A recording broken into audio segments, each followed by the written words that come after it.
नमस्कार मित्रांनो, नर्सिंग एक ईश्वर सेवा मी आरोग्यदूत चॅनलमध्ये मी अक्षय तुम्हा सर्वांचं मनापासून स्वागत करते. मित्रांनो, तुम्ही जर माझ्या चॅनलवर नवीन आले असाल तर चॅनलला सबस्क्राईब करा, व्हिडिओला लाईक करा, शेअर करायला विसरू नका. आजच्या व्हिडिओमध्ये आपण बघणार आहोत GNM third year research management. आजचा क्वेश्चन आहे नर्सिंग राऊंड परिचर्या कक्ष फेरी. हा आपण बघत आहोत. तर त्याच्यामध्ये इम्पॉर्टंट क्वेश्चन आहे, हा ऑलरेडी विचारला गेला आहे. तर आपण नर्सिंग राऊंड तर आपण बघूया. तर यामध्ये काय आहे, तर कक्षातील सर्व रुग्णांच्या बेडजवळ जाऊन प्रत्येक रुग्णांच्या आजाराविषयी परिचारिका थोडक्यात माहिती देते व रुग्ण परिचर्या योजना व व्यवस्थापनाविषयी वरिष्ठ परिचारिका, ठीक आहे, इन्चार्ज सिस्टर ज्या असतात त्या, अधिसेविका म्हणजे मॅट्रन किंवा नर्सिंग ट्युटर, क्लिनिकल इन्स्ट्रक्टर असतात ते, चिकित्सालयीन निर्देशिका चर्चा करतात. हा राऊंड 30 ते 45 मिनिटांचा असतो. प्रत्येक रुग्ण जो असतो त्याच्याजवळ 3 ते 5 मिनिटं वेळ देऊन साधारणतः 10 रुग्णांचा रिव्ह्यू घेतला जातो.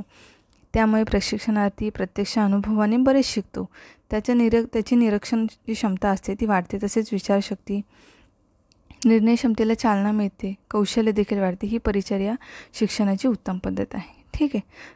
तर काय होतं, जे परिचर्या राऊंडमध्ये जे ट्युटर असतात आपले किंवा मॅट्रन असतात, इन्चार्ज असतात, ते लोक राऊंड घेतात. एका रुग्णाजवळ 3 ते 5 मिनटं थांबतात, ठीक आहे. तर त्यांच्यामध्ये म्हणजे राऊंड घेतला जातो. त्याच्यामध्ये रुग्णांचे आजाराविषयी किंवा बऱ्याच गोष्टींविषयी डिस्कस केलं जातं. त्याच्यामुळे काय होतं, निरीक्षण क्षमता वाढते, विचारशक्ती, कौशल्य देखील वाढतं, ठीक आहे.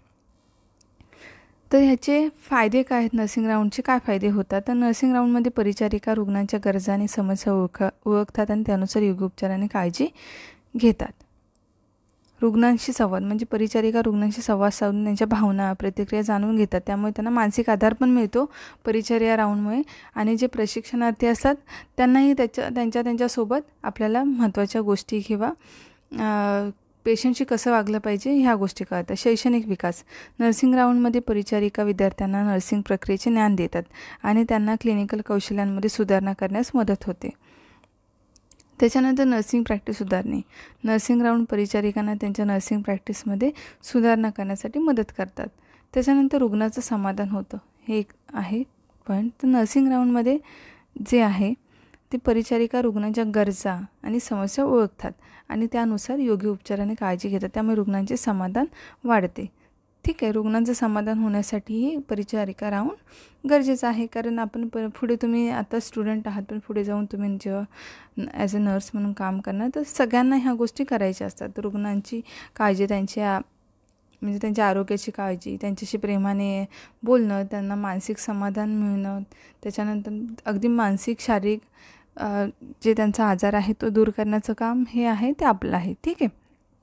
तर अशा प्रकारे नर्सिंग राऊंडचे फायदे किंवा नर्सिंग परिचर्या कक्ष फेरी आपण असं म्हणू शकतो. तर अशा प्रकारे हा क्वेश्चन होता जो विचारला जातो. छोटासाच क्वेश्चन आहे, हे 5 मार्काला हा विचारला जातो. तर भेटू आपण लवकरच पुढच्या व्हिडिओमध्ये. तोपर्यंत काळजी घ्या, मस्त राहा, स्वस्थ राहा. धन्यवाद.